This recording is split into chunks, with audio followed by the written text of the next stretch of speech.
Play War Thunder, the next-gen military online action game now. All new ray tracing, realistic clouds, lighting, and weather, as well as explosion and gunfire effects, make battles as lifelike as ever before.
wonder. This is our home.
Back around 2010 and 2011, when websites like Chatroulette were popular, my friends and I would sometimes mess around with people on our webcam. The website usually peaked on weekend nights, and when we were like 14, we didn't really do much on weekend nights. So I had my friend Peter over, and we hopped on Chatroulette. It was just my mom home, so we went upstairs with the laptop where we could be as loud as we wanted. We acted like two idiotic 14-year-olds, basically being mean and rude to anyone we saw. So basically on Chatroulette, you'd press go and it would match you with someone else, anyone else using their webcam. Some girl who appeared to be a couple years older than us popped up. Her camera quality wasn't the best, and she was sitting in a dark room with a blue light filling a decent amount of it. I'm not going to get into the nitty-gritty tiny details over what Peter and I said to her, but we acted like douchey, mean teenage boys to be frank. Then Peter said, "Who is that behind you?" I suddenly looked beyond the girl to see what he was talking about. I didn't see anyone, so I caught on that he was joking. She seemed to know he was messing with her right away too, saying something along the lines of us being little dweebs. Peter insisted to the girl he was being serious, and I played along with it. The girl turned around, and like the two of us, she didn't see anyone behind her. All I could see behind her was the rest of the room, which appeared to be a mess, and her bed tucked in the corner of the room. Peter said there was someone hiding behind her bed. I looked at Peter, trying to hold in the laughter and make it seem like I was seeing what he was seeing too. Then I finally noticed someone in the background, by the back wall of the girl's room. He was coming out from behind the bed, seemingly trying to be inconspicuous. My smile disappeared as I then realized Peter wasn't joking around. I started telling her that someone was actually sneaking up behind her. Realistically, I assumed it was her brother or something messing with her, trying to scare her. So I said that. I said, "It looks like your brother is trying to scare you." She finally turned around, and her reaction was not what I was expecting at all.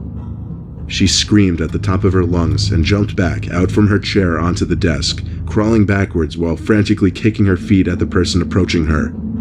We could hear the sounds of books and other items falling from her desk as she kicked and screamed.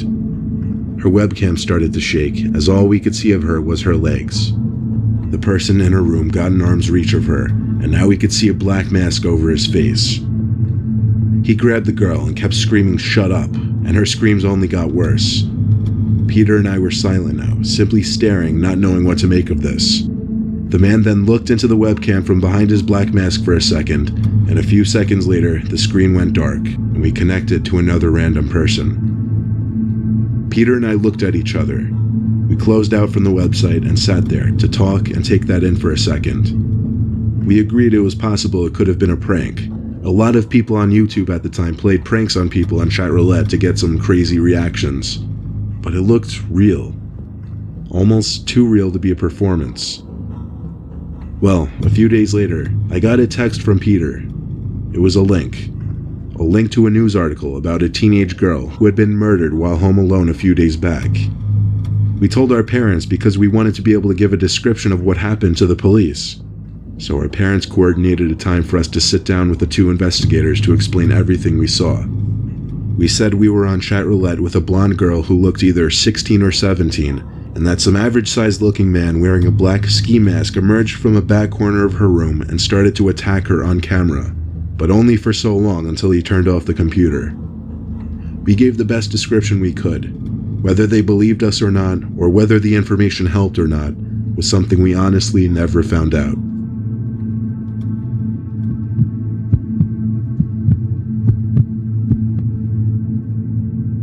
One winter night when I was 17, I came up with a brilliant idea of exploring the deep web after hearing all the craze about it. Everybody and their mother was claiming how the deep web was some dangerous, crazy part of the internet that nobody should ever go to.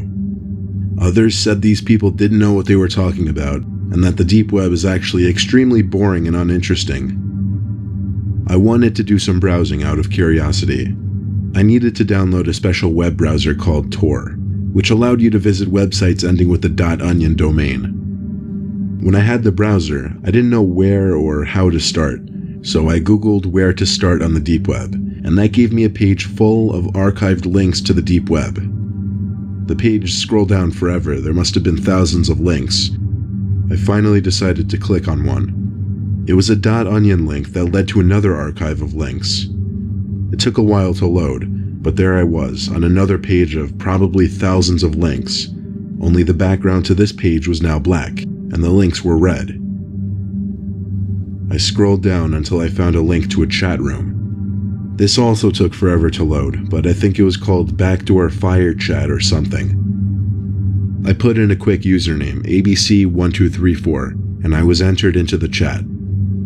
There appeared to be only 3 people in the chat, but messages from hours, even days before, were still in the chat log. Most of the messages people left were links.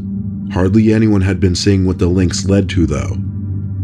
One of the other users, whose username was something ominous like username 157 or something, said something directed to me.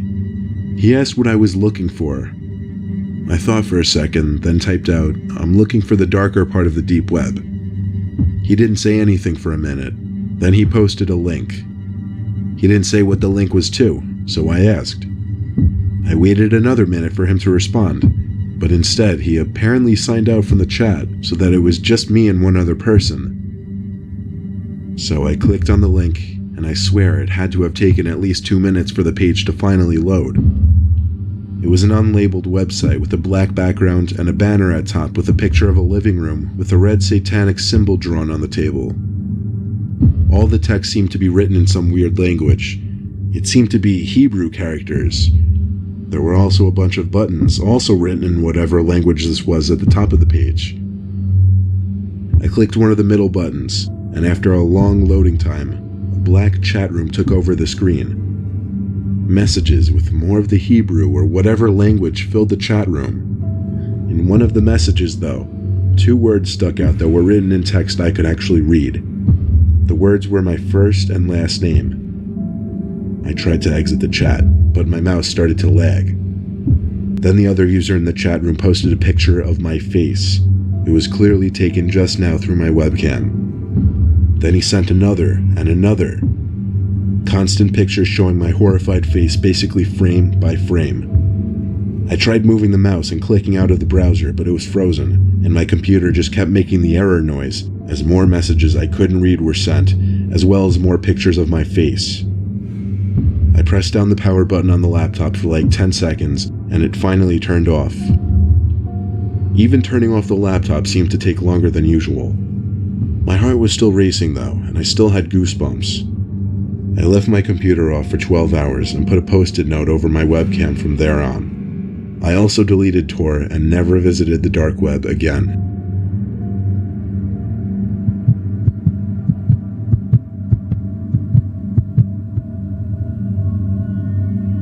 Remember that little feature on the original Nintendo DS called PictoChat?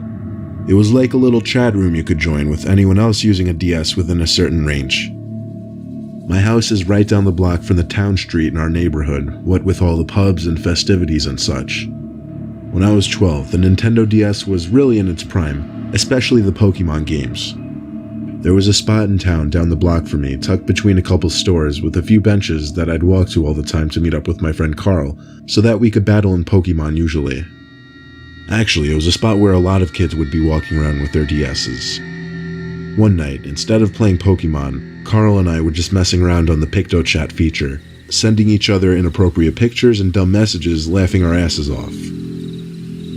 I remember taking note of how much the leaves were starting to sway nearby, how the wind was apparently starting to pick up. Then, we both got the ding that would sound when someone else would enter the chat. It also said on the screen, "Now entering, Joe." Carl and I looked up at each other, smiling, because it was funny but weird that someone else had joined. We looked around our immediate surroundings, in that little square between buildings that we were sitting in, but it was a little dark to see anything outside of the light hanging from the side of one of the buildings, so we went along with it. I wrote "Hey Joe" with my stylus. He responded back with keyboard text saying "Hey." So Carl wrote with his stylus, "Where are you?" Joe sent back a message in more keyboard text, saying, "I see you." Carl and I looked up at each other once again, since it was obviously a strange thing for him to say. We looked around again.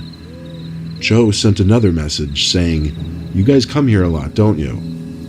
I wrote back this time using the keyboard instead of free draw, saying, "Yeah, who are you and where are you?" Then, this Joe person sent a picture. It was some squiggly, fluffy-looking object. My first guess was that it was a cloud. I typed back, "Is that a cloud?" Joe said, "No, guess again." I typed back, "Why?" He typed back, "It's where I'm hiding." For the third time, Carl and I exchanged glances. Carl screamed out finally, "Who's out there?" I looked back down at the DS and saw another picture from Joe. It was similar to his last picture, but more detailed. I sent my second guess. "Is it a bush?" I said. Then I heard a chuckle. It sounded like right on top of me. I knew Carl heard it too, because we once again looked at one another. But then, I saw his eyes focus on something behind me. I turned and saw some guy slowly standing up from a big bush that sat behind my bench. He towered over me, and as he looked down at me, he had on a very wide smile. I remember his teeth were small and his gums took up most of his smile. Then he put both his hands on my shoulders, not in a gentle way. He grabbed my shoulders and squeezed them with a tight grip, and I screamed. Carl and I ran for our bikes, and as I initially started to pedal, desperately trying to pick up speed, I heard the clonking of the man's footsteps behind us. Thankfully, we picked up enough speed and got back into public view on the road, and only then did I look back. The man wasn't following us. We went straight to my house and told my mom and dad, who forbid me from going to town alone at night anymore. They called Carl's parents to recommend they do the same to their son. Even if they hadn't put that restriction on me, there's no way I would have ever gone back to that spot at night. It actually freaks me out to wonder how many times that guy had to have watched us on our DS's to have known when to come, and with one of his own.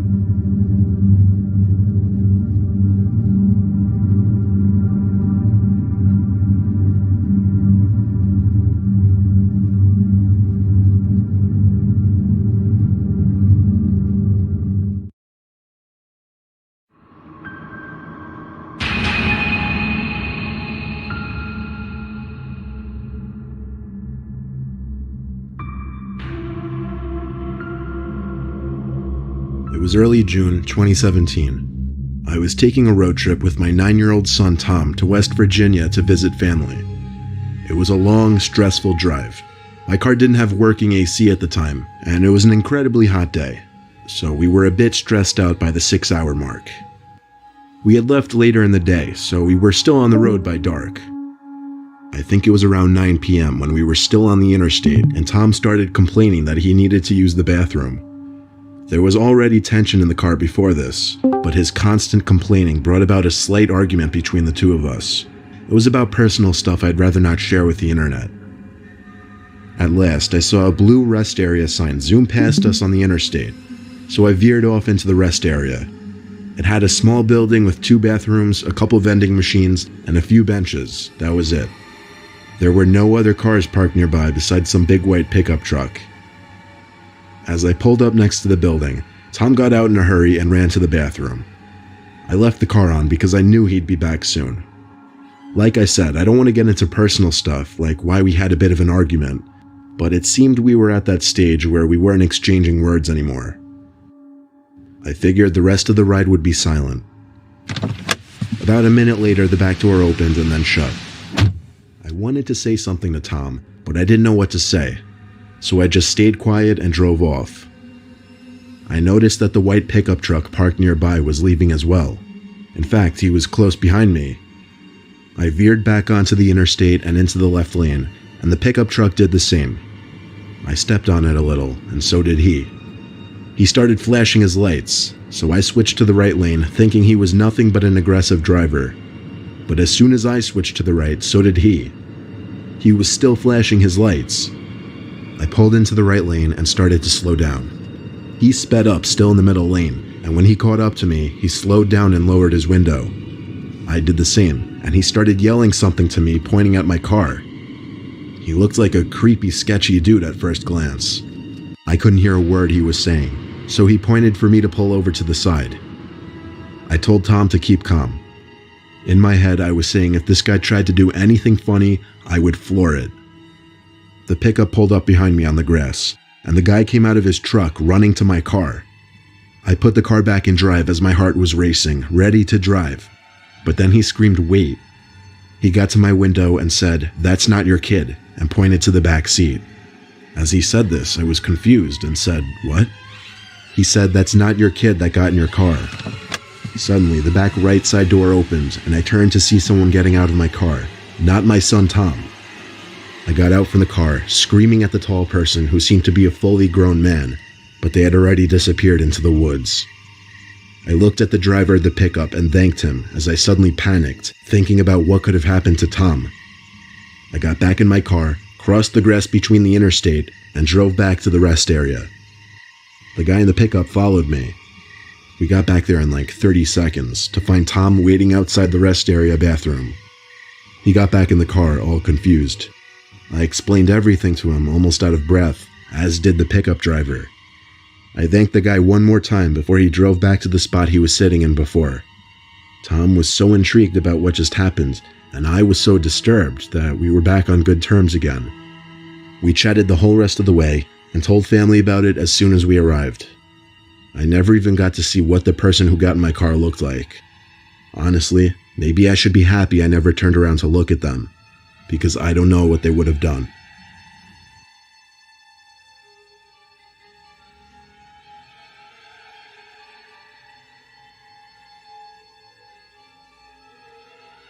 My girlfriend and I took a road trip to California recently. The way there was completely normal. We left home early in the morning and got to the hotel by nightfall. On our way back home, however, we left midday and a majority of our ride was in the dark. The drive was about 10 hours each way, not including stops for food. We made 2 food stops, the first after about 3 hours of driving, then one more much later and deeper into the night. We got off the freeway at like 12:30 at night and went to the nearest Wendy's for food. We got right back on the freeway after that. I ate while I drove, which my girlfriend wasn't too fond of, but I just wanted to get home sooner rather than later. Shortly after getting back on the freeway, it started to rain. My girlfriend forced me to pull over now. She didn't want me eating and driving in poor conditions. As I pulled to the side, it actually started to downpour. I finished up eating my food, and then we heard a bang sound at the window. At first, I chalked it up to noises from the storm, but when I looked to my left out the window to see a figure blocking 90% of the window, along with a shriek of my girlfriend's, I nearly had a heart attack. I didn't want to roll down the window given how hard it was pouring, but over the sound of the torrential rain pounding on the car, I couldn't hear what the person was saying. I opened the door a crack and yelled out to the person, who turned out to be a woman. She was soaked already and looked disheveled and scared. She asked for a ride, and what was I going to do? Tell her no in these conditions? I told her to get in the back seat. My girlfriend gave me a look. I don't know what kind of look exactly, but it looks kind of like a "why the hell did you let her in" kind of look. I asked the woman where she was heading. She didn't answer. I caught my girlfriend giving me a look again because of this. I ignored her and turned around to look at the woman in the back seat, assuming she didn't hear me. But as creepy as it was, she was actually looking right at me with a cold, unfriendly face. I'd say it was a neutral, blank face, but something about it was just off-putting. I repeated my question, and she just shrugged her shoulders and laughed. I looked at my girlfriend, who was once again looking at me. I said out loud that I'd be dropping the woman off at the next town we crossed. I guess I was announcing that to both my girlfriends and the woman. As we got back onto the barren highway, there was a sudden ear-piercing screaming sound coming from right behind me, and the woman sitting behind me suddenly wrapped her arms around my throat. I slammed on the brakes as I was struggling to breathe, almost sliding into the divider. My girlfriend, quote, slashed at the woman's face with her long nails. The screaming turned from a deranged, angry kind of screaming to screams of pain and agony. I got out of the car as she had her hands pressed up against her face in agony. I then opened the back door, grabbed the woman with both hands, and literally threw her out of the car into the rain. She started begging, "Please, please," over and over as I looked down at her. But that's all she said. She cried as she kept saying the word "please." I ignored her and got back into my car and locked it. As I put the car in drive, there were bangs at the window as the woman started screaming again. Her screams once again sounded like the screams of a deranged mental asylum patient. I drove away casually, as she was no longer a real threat, or at least not that I knew of. My girlfriend quickly got on the phone with the police and warned them of some suspicious, unstable woman lurking around the highway. We didn't stop again, though. We went straight home from there, obviously a bit shaken up and whatnot, but I didn't want to be thinking about that incident for any longer than I had to.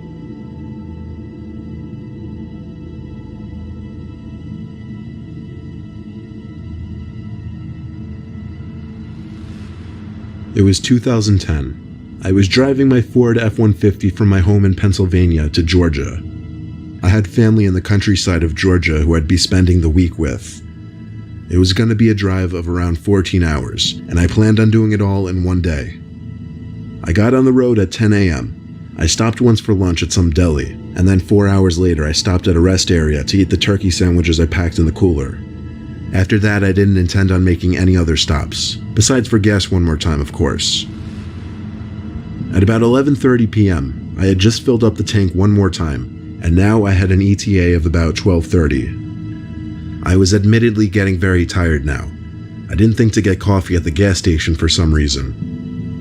The route the GPS was taking me down from the gas station seemed a little odd. I wasn't on the highway anymore. It was just taking me down some country-ass side roads. My truck is high up, so I got a good view of everything, and I also had a light bar installed, which really helped in lighting up these pitch-black roads.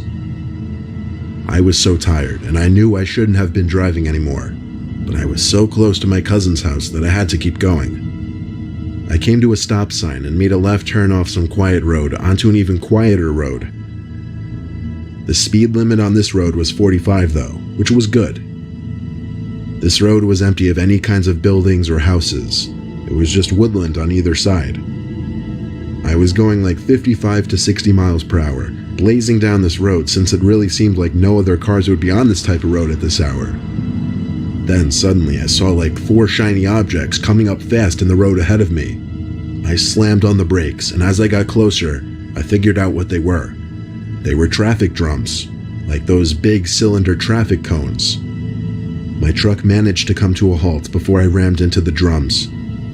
I got out of my truck with my baseball bat, confused as hell. I went over to the traffic drums and realized there was something else behind the traffic drums. It was a spike trap, like the kind police use. I didn't know what to think. Was there some kind of police activity going on? Or did somebody set this up as a trap? I cautiously looked all around me as I inched back to my truck. Then I heard someone scream help. It came from the woods on the left side of the road. There was no way I was about to go into those woods. The most I was willing to do was call out, "What's wrong?" No answer. I walked to the edge of the road and looked into the forest. The only reason I could see anything was because of the lights from my truck. In the corner of my eye, I spotted him. Without looking directly at him, I saw someone crouched down behind a couple bushes. I didn't run. I just casually walked back to my car. When I got in and shut the door, I looked to my left to see 2 silhouettes by the edge of the woods on the side of the road, walking towards my truck. I drove the truck to the right side of the road onto the dirt and past the spike trap. I don't think they anticipated me actually going around, but when I looked in the rearview mirror, I saw at least 3 silhouettes standing by the traffic drums, lit up only briefly by the taillights of my truck. A few seconds later, they were gone out of my vision and out of my life forever. This was not something I would have ever expected to happen to me. Nevertheless, I'm glad I made it out alive.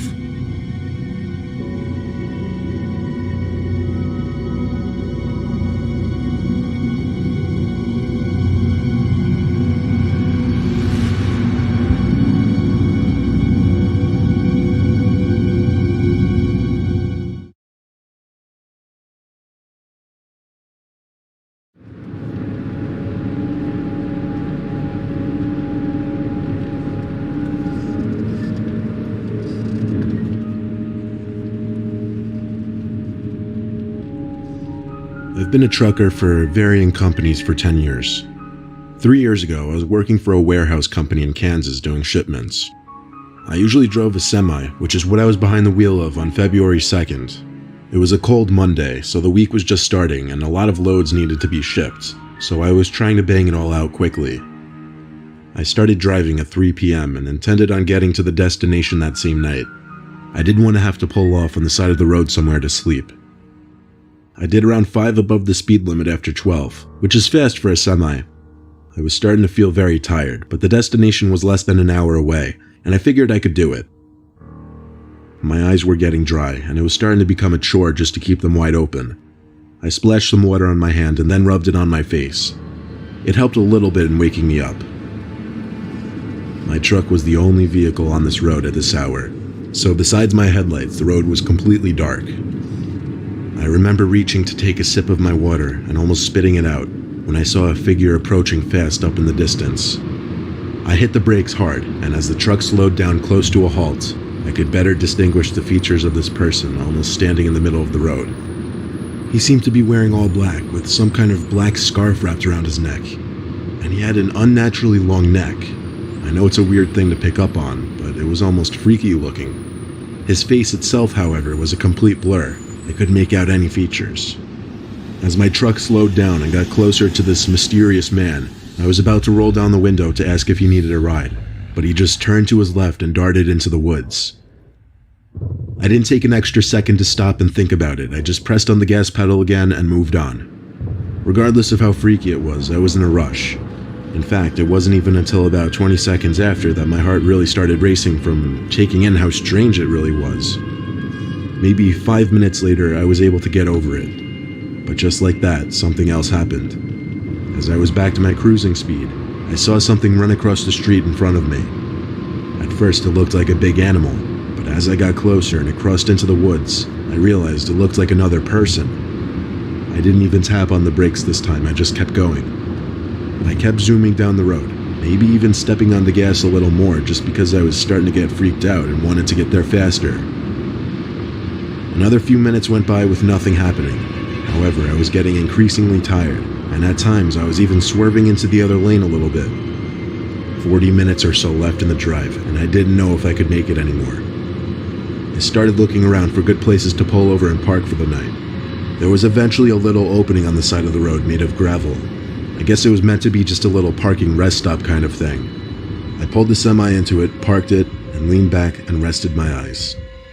I fell asleep for not even an hour, just to wake up out of nowhere to the darkness. I still don't know what woke me up, but as I looked outside through the windshield, something in my gut was telling me to turn on the headlights, and so I flicked the knob and lights lit up the surrounding area in front of my truck. There was something in front of the truck though. A man. That same man with the black scarf I'd seen earlier standing on the side of the road. Now I could see his face much clearer. He had a very wide smile and his eyes were open as wide as possible, and he looked right at me through the windshield. I turned the truck on and pulled it out of that little clearing as fast as possible. I didn't know what to think. How could he have walked 10 miles from where I'd seen him last? I didn't stop again that night until I made it to my destination. From there, I fell asleep in the parking lot and woke up early the next morning. Now, the only logical explanation I could think of is that my mind was playing tricks on me because I had been seeing strange things all night. I've never heard of a hallucination being so vivid and terrifying though, and that's the part that still really confuses and scares me.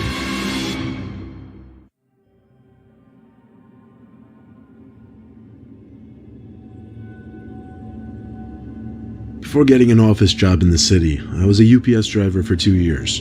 It was good money, and I enjoyed it for the most part. It had its moments, though. It was 2010. I'd been out of college for 2 years.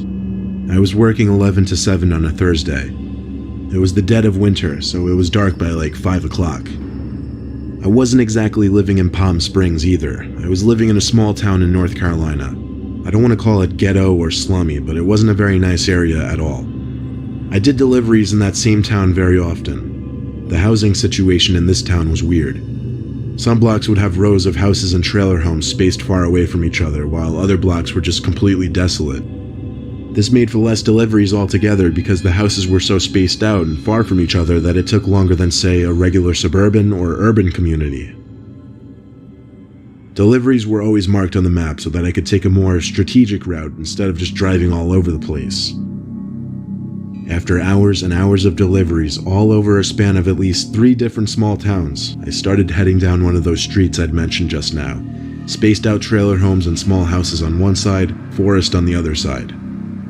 It's a little past 6 p.m. and my shift is winding down with not too many deliveries left. There was one house on this block, and the package was to be signed for, meaning I couldn't just leave it on the stoop. I pulled up in front of the house, went to the back of the truck, and pulled out one of the biggest and heaviest boxes of the day. There were some kind of small metal pieces bumping around in the box, lots of them. I couldn't even try to take a guess at what could be inside. My job was just to lug the thing to the front door of the trailer home, and that's just what I did. There was no doorbell in this home, so I had to knock. There were no lights on in there though, and I didn't see a car out front, so I was hoping somebody was home. I knocked a few more times, then I saw the curtains to one of the windows move, and footsteps come to the door.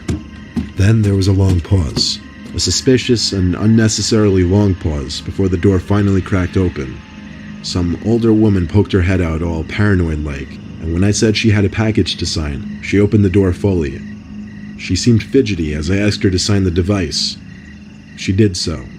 It was a sloppy signature, too. She told me I'd need to help her carry the box into her room. I figured that would be the case. The moment I stepped into the trailer home, I got a huge whiff of some kind of stench. You know how every home has a distinct smell, whether it be good or bad? Well, this home smelled awful. I don't know what it was. She was leading me to a back section behind the tiny living room space. She took me to a narrow hallway where I struggled to carry the box, and then brought me to a door. She opened the door and told me to maneuver the box into the closet in the back of the room. I asked her to flick on the light. She said the light didn't work. It was next to pitch black in there, with the only source of light being the lamp from the living room seeping down the hall into this room. I could see just the slightest amount to navigate the box inside of the room. As I got close to the closet, I saw someone standing in the corner of the closet. I knew for certain it was a person because of the shape of the outline, and there was movement. There was no logical explanation to this. This person was clearly hiding from me, waiting. I left the box where it was and walked past the woman and said, "Have a nice day." She started to scream at me to come back and help her, then she went as far as to call me a piece of shit. I didn't know what this woman and whoever was in that closet were planning on doing, and I didn't want to stick around to find out. I went on with my shift and went home that night, and thus began my job hunt for a newer, better job.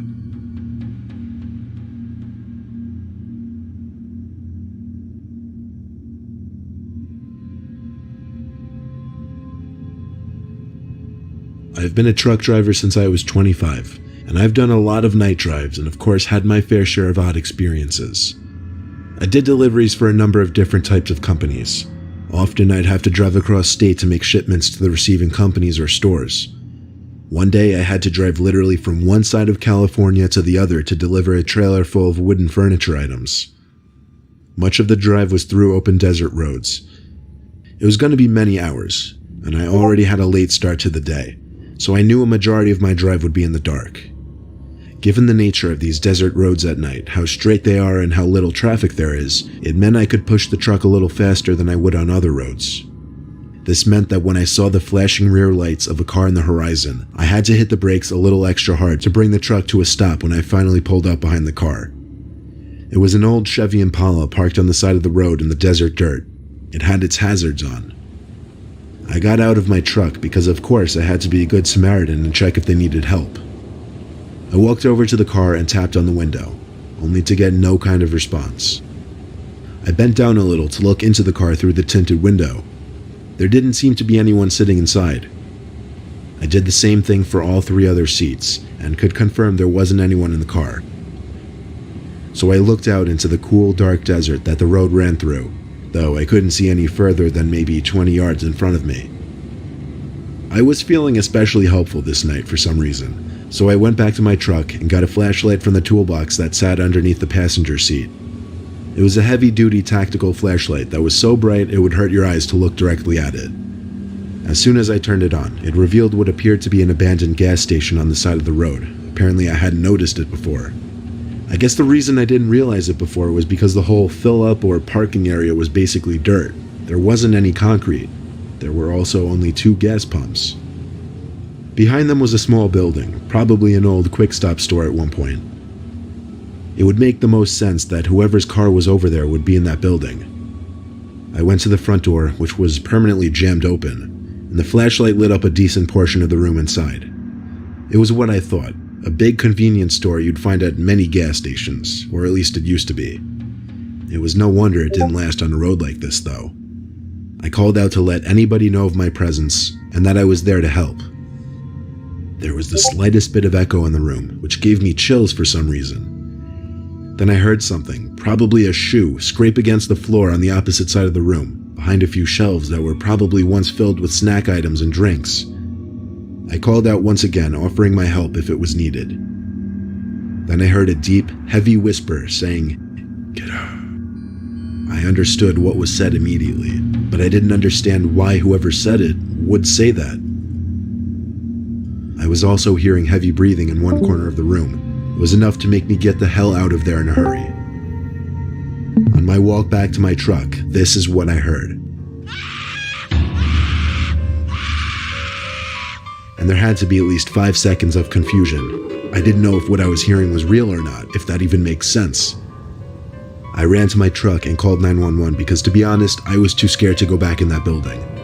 They asked for an exact location and I couldn't tell them. All I could say was that I was by an abandoned gas station on some road in the desert. They asked me to stay on the line so I could describe my location better.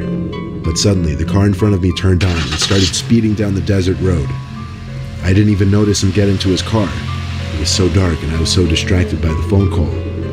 I ran back into the building to see if anybody was still in there, while of course keeping 911 on the line. I went to the back section where I'd heard the voice and breathing, and I was mortified to see a fresh pool of blood on the floor. I could only imagine what had happened. I explained into the phone that I believed I'd just stumbled into a crime scene. Eventually they were able to send a bunch of state troopers to the scene. They asked me for any information I could give, license plate number, what the suspect looked like, what I thought happened. All I said was it was a black Chevy Impala, early 2000s, and I heard a man tell me to get out before hearing a woman screaming as I left the building. There was no body left behind, but I had a few ideas of what might have happened. I'm sure the state police took some blood samples and whatnot, but I wasn't able to be of much more assistance. Shamefully, I did not have a dash cam at that point to get the license plate number, but literally the next week I installed the dash cam into my assigned truck. This was just one of those once-in-a-lifetime experiences that will always haunt me.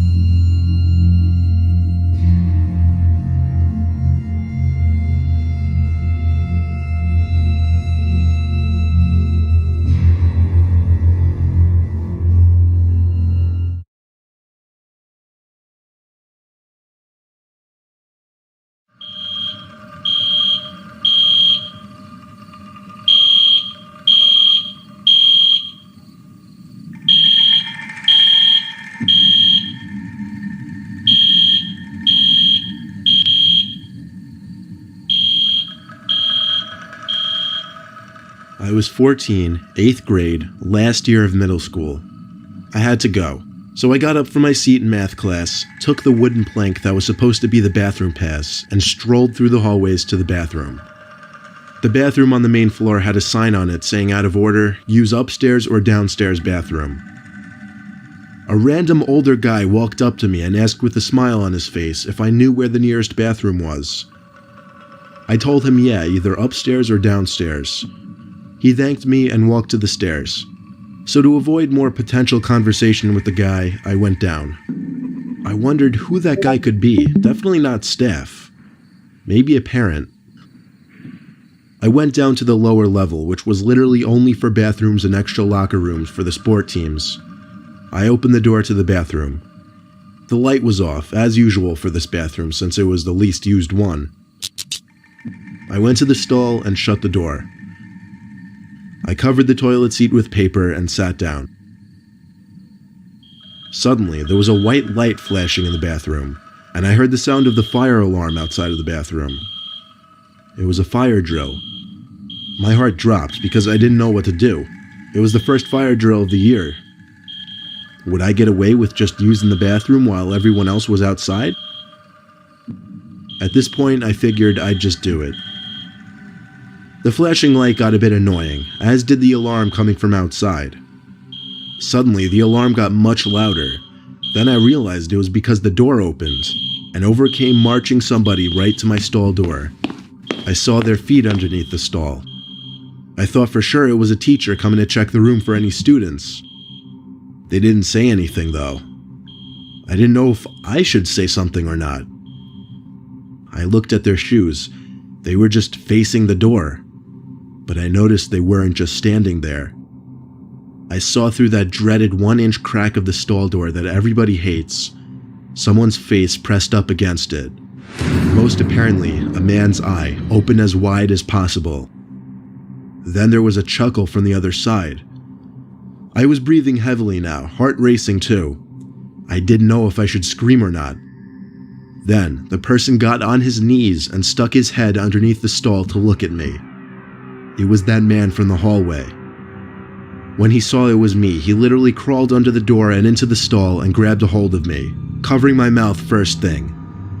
I remember he said things like, "Don't struggle and just relax." I didn't know what he was going to do to me. It was an unreal feeling, like my life was flashing before my eyes at such a young age, an age that you think you're invincible.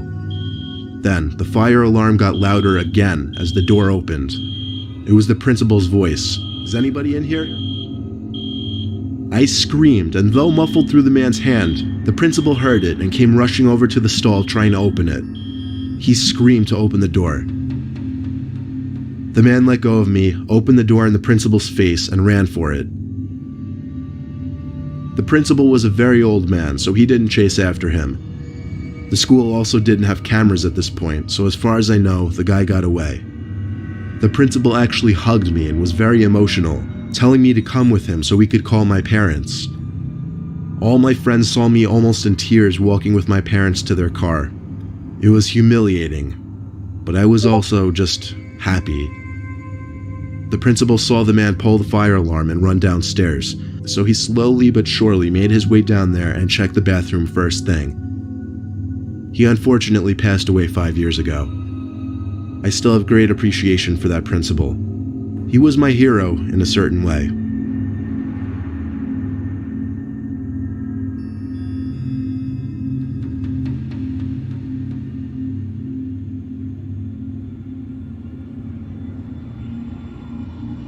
Back in high school, fire drills were usually a lot of fun, depending on what class you were in and which friends you were with.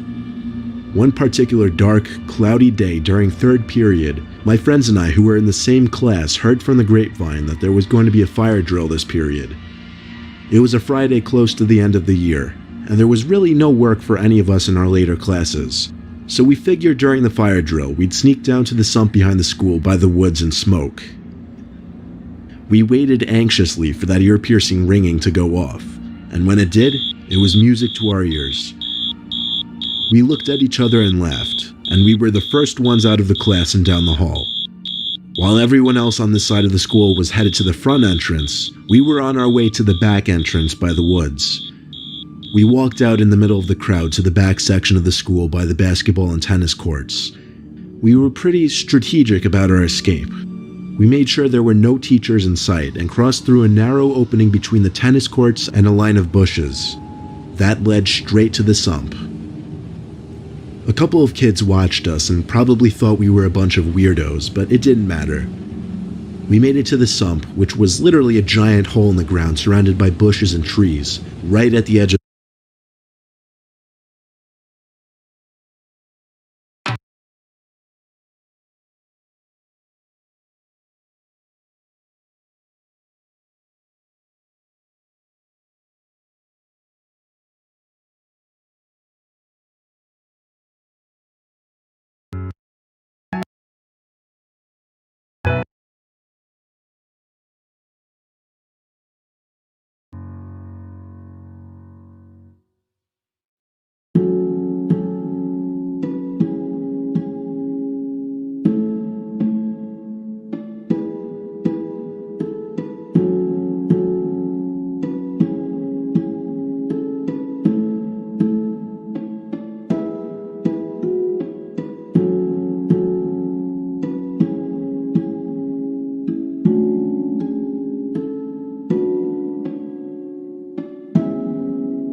Writing's not that easy, but Grammarly can help. This sentence is grammatically correct.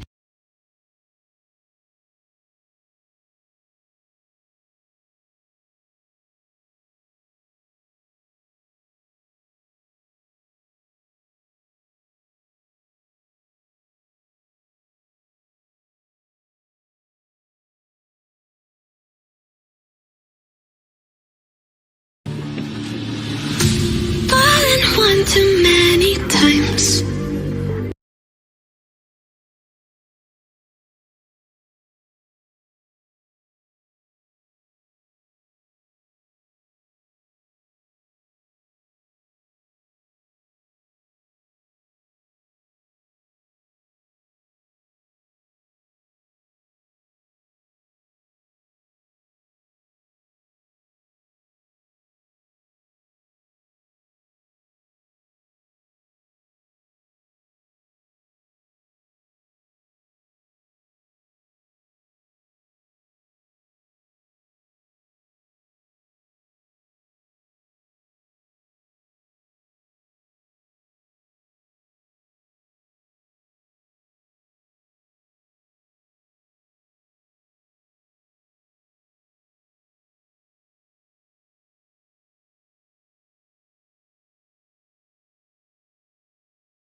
Sure, but my brain tells me I've been here before.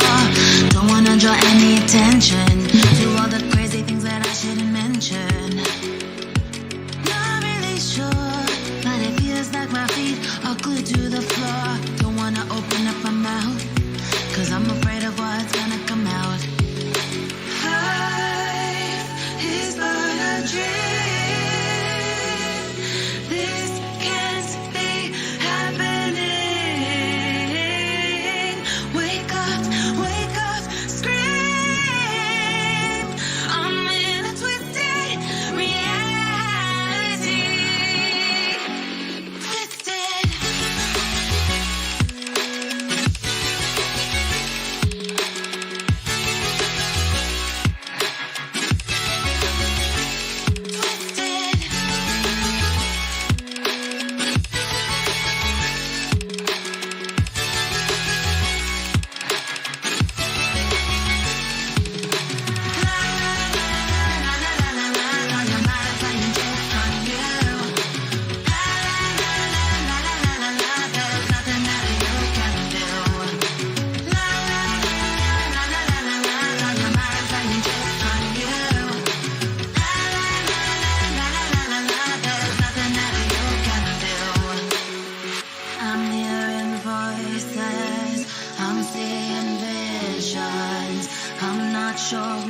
Um,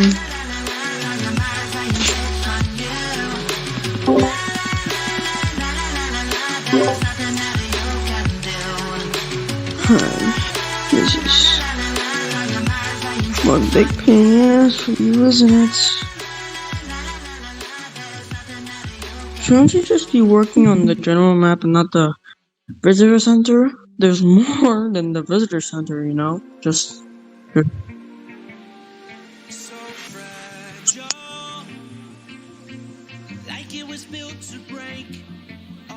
Well, I don't think you're really fit for this. Like, Verdun is a complicated building. It's very odd shapes and things. So why not come back to it when you're more skilled at modeling and such? You're using a free model, my dude. If you need to use a free model or to make it look good, we're gonna have to change some things.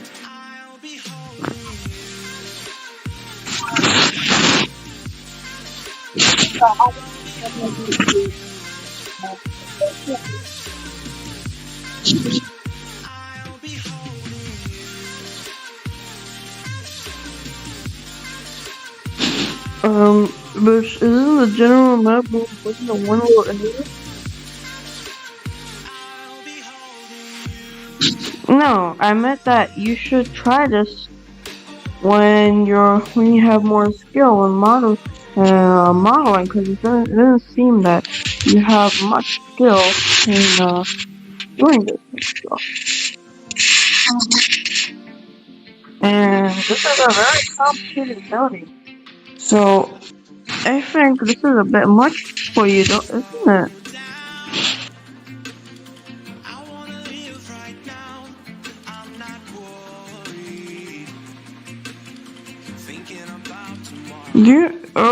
Is everything that you use a free model? Like this entire map?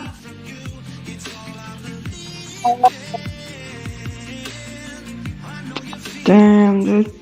Also,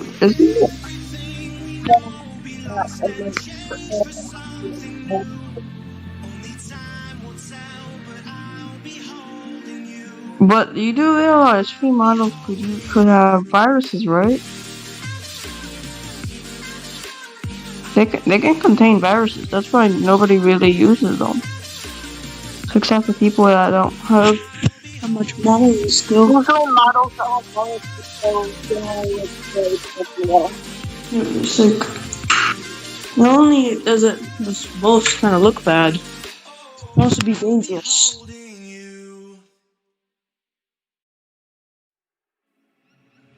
I've seen you.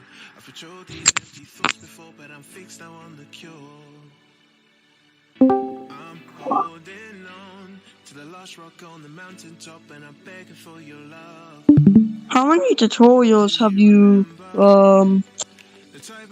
done? Like, how many tutorials have you watched?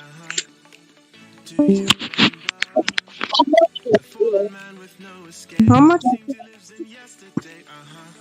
Like, how many?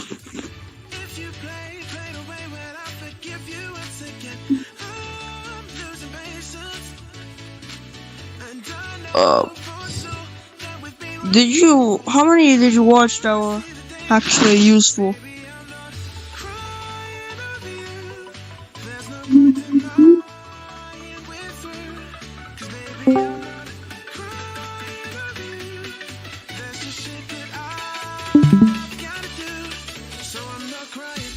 You should try to watch one before you try stuff like this. Like, this is not an ordinary building. It has all these weird shapes and stuff. Man, this is... Okay, you know what I could do? You could just like put that, you know what, roof right there. You just put it on the ground and smash it. Like it'd be like break it into a couple of pieces, and then make it look like that. And just like add some rubble next to it, and that's it. Also, why is there a stack of like bricks?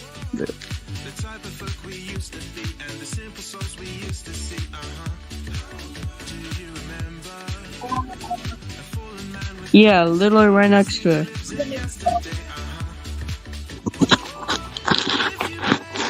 Couldn't you use that for the rubble?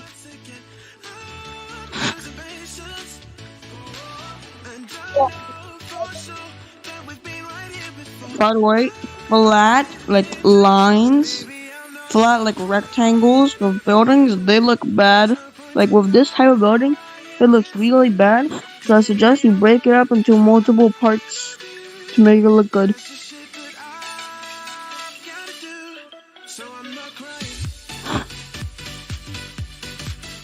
Yeah, as far as I know, there's just one, like, most of this, like that long one right there, like right next to when you're controlling, is really, like, one big part. One big, like, parts like that, they're bad. Like, most of the time, they're bad. And like, trying to use them is hard. So, I suggest you just use multiple parts instead. So you can actually make it look good.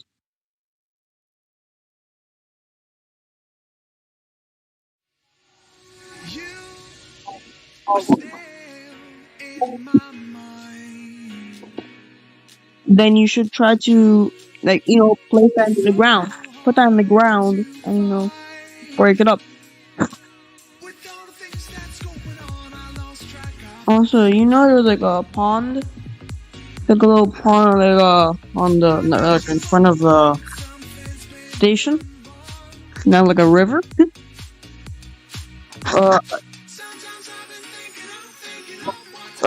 There's like a lake. There's like a lake in front of the center, and there's like has like a lily pad.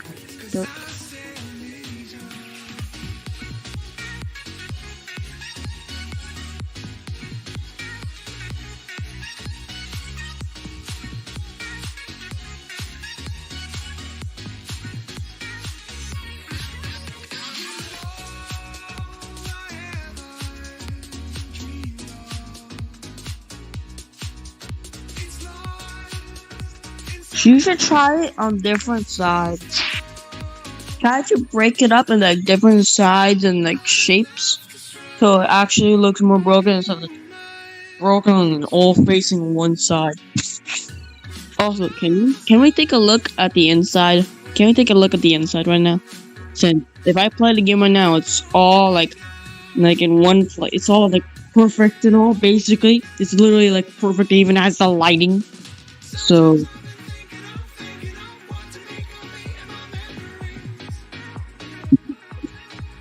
Okay, you know what my idea is? Put this somewhere with shade. Out with but with like some light coming in. And like in the center.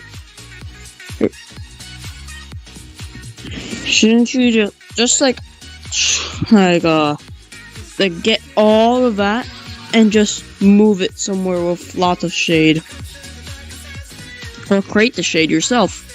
Creating plants, please. Do you guys have any Robux? So do you have anything you could pay your employee or scripters?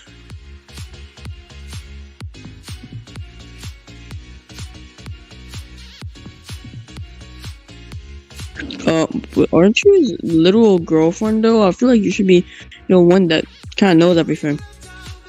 Also, we moved that. We moved those bits. It says really bad. Like, you shouldn't do that. You should also remove that part, like most of that floor. It's bad. It's literally. Gotta remove it. It's like one big part, right? It's like literally one big part, right?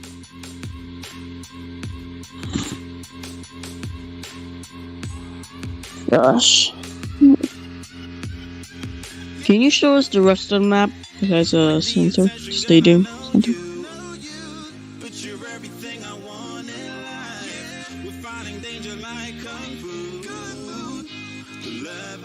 I have no idea how that'll work, but let's see.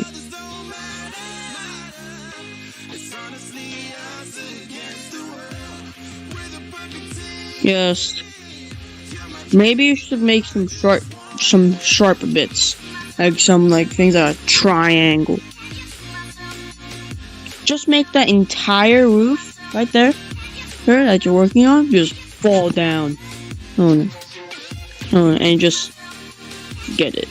And all the broken.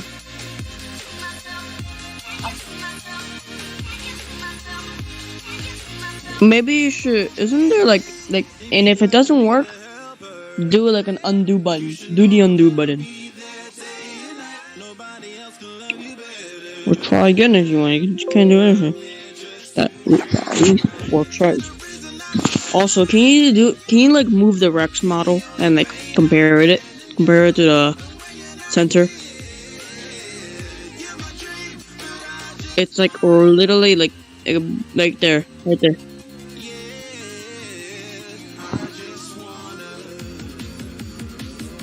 Okay, turn it. Okay, that thing is fucking massive. You should definitely.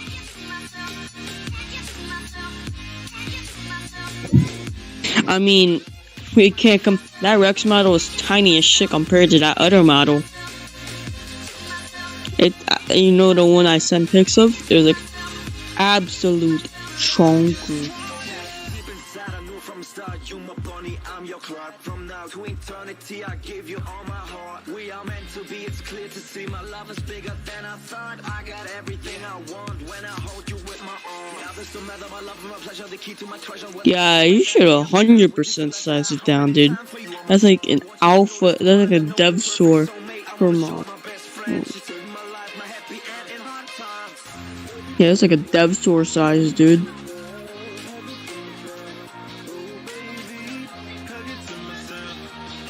You should probably keep it there, but just downsize it for comparison.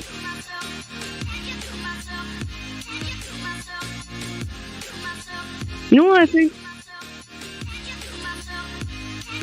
Okay, first off, you should try to get everything like grayish. Not maybe you know those things at the top. You know the things at the top. Just we move them or just crumble them. Just crumble them, cause those are very pristine. As you can see, they're untouched by like gas. Like bruh. Like it's pearly white and all. Also, can you go to the door, please, for a second? Oh, okay.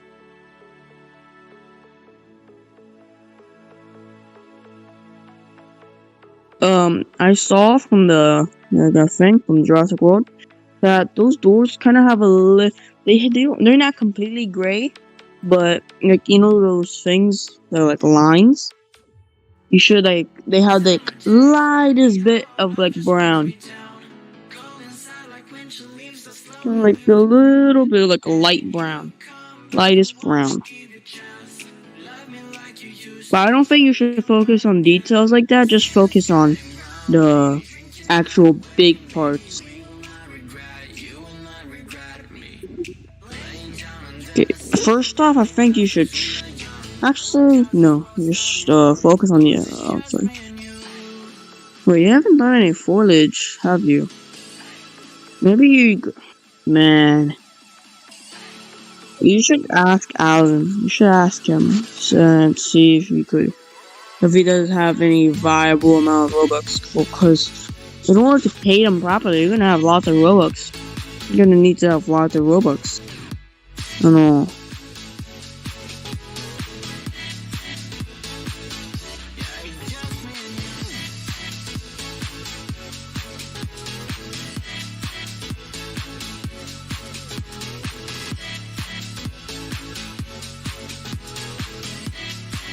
Also, I think you just make it everything gray and then like focus on the crumbling part.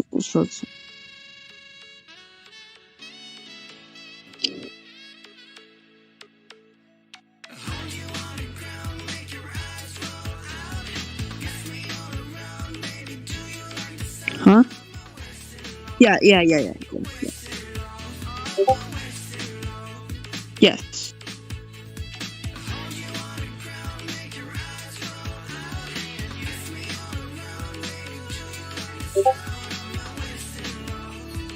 I see the Indominus Rex. I know. That was for the meme.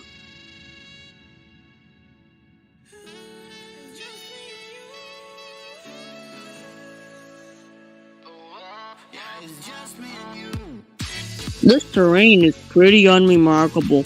I'm not lying. So what is that?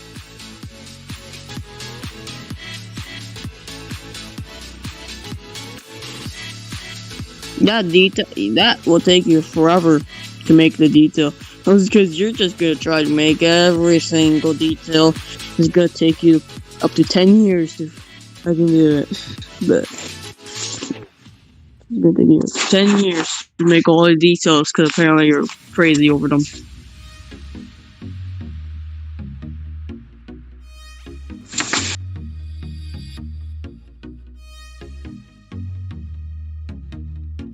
I think that cave looks pretty nice, not gonna lie. I think you should make that open. I think that would be a neat little place, like oh, I'm getting an idea. Say,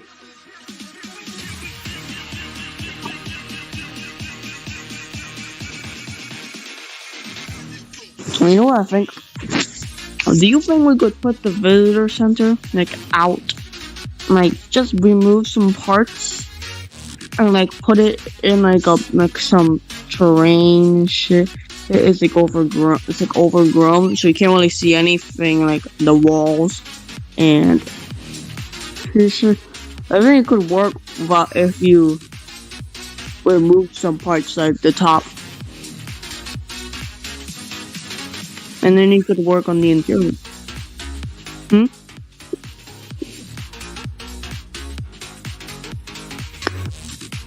Does the Rex have any animations, or is it just... I think it has one animation. You think there's anything else, or no? I think not.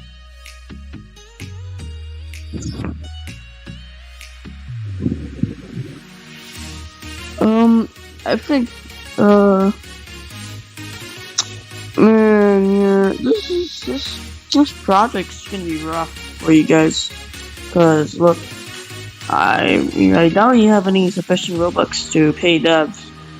I doubt you're just gonna, pay for it. That'll be a couple $100, and you're not very well known in the development community.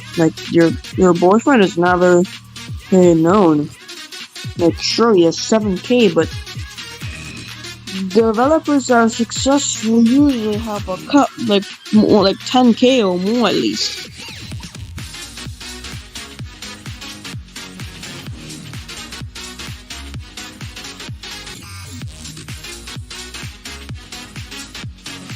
You're not gonna advertise a game that's gonna... No, that's not gonna work. You're not gonna advertise a game, then barely... advertising costs money. It costs a lot of money to be noticed. And we're not ready for that. We're not ready for that. We're not ready at all.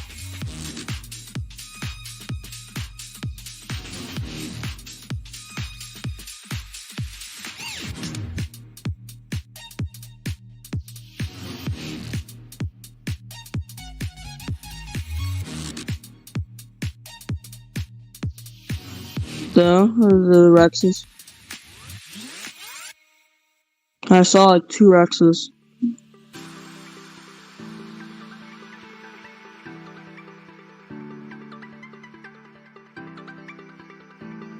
Oh, are those the old models? I hope they are, because those Rexes look like fucking Albertos.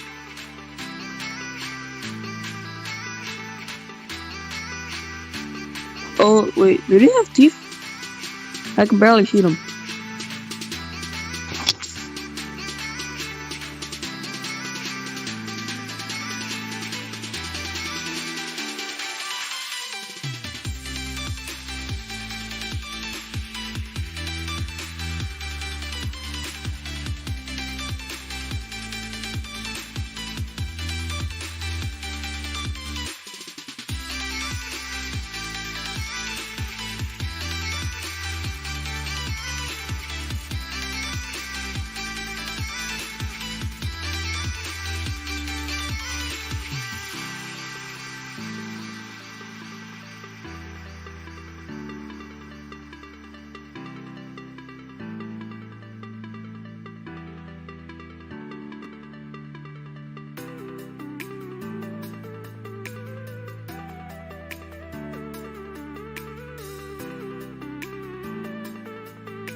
just let us escape and fly away tonight. We have the world in our sight, and I know together we'll be alright. Can you see forever we will go?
We are forever learning, one step at a time.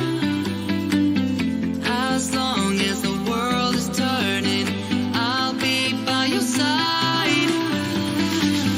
We'll keep the fire burning, I'll never see you hurt. You know I can't explain it in a way of words. We both know that you'll understand, and you'll see if you take my hand, and I'll go out of my own way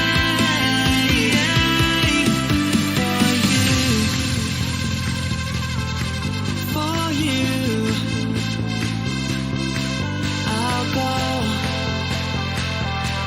out of my own way.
Told you to walk away.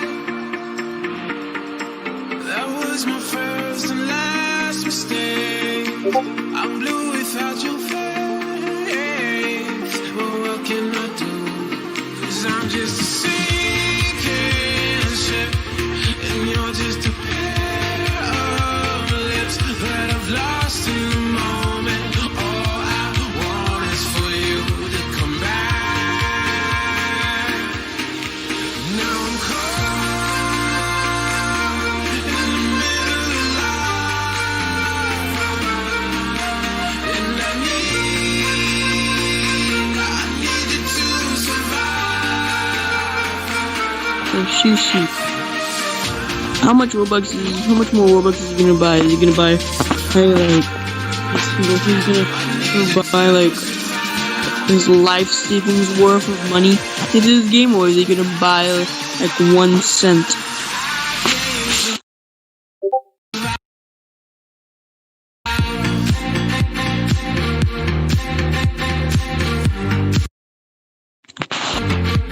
Rip.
How much Robux is Alan gonna buy? Is he gonna put his life savings into the game, or is he gonna buy like 1 cent? Cause we need a scripter, a proper modeler, and another modeler for foliage and other stuff like that. We're gonna need at least like 20k Robux for that. For like a good what? Well, the question is how much? How much? The question of Robux. Man, well, no, it's like how much money he's willing to spend on this game. How much confidence does he have in this game, in this project, like succeeding?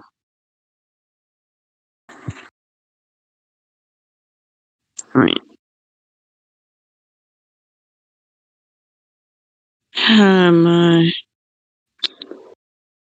This is the odds are stacked against you. Like, I'm not gonna lie, the odds are kind of stacked against you. What?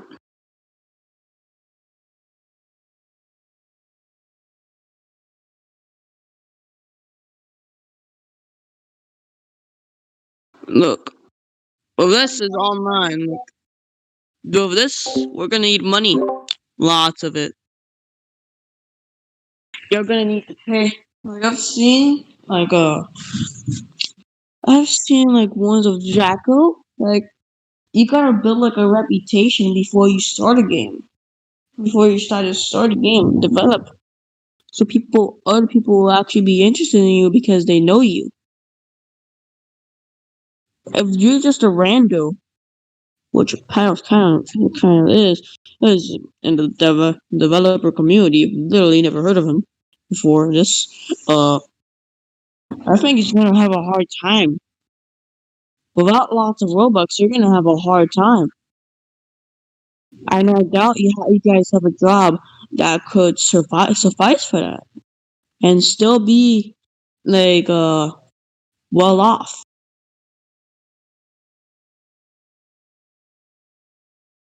Yes, but how much? Like what kind of job could suffice for also developing a game which requires money, which is Robux, so you can turn into DevX?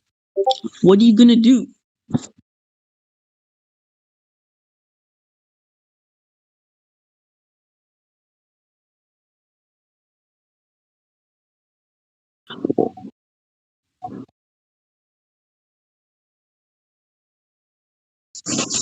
Meaning you're gonna be investing a lot in this game. You're gonna be investing a lot.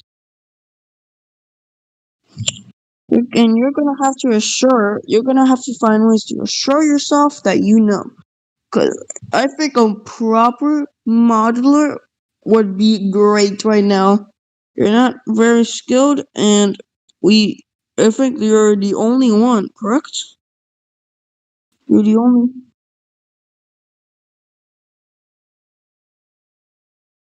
Yeah, but that's for the dinosaur ones, right? And you also make the dinosaur ones? What?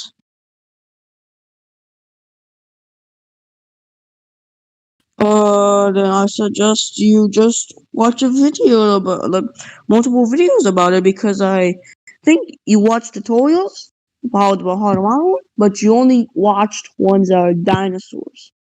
You watch ones about foliage,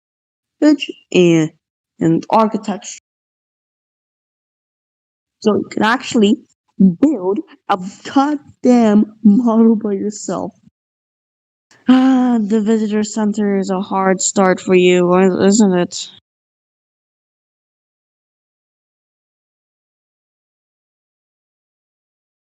To be honest, don't you? I think of plants would be easier for you. Like you really kind of do any shape sort of as long as it doesn't make any, as long as it makes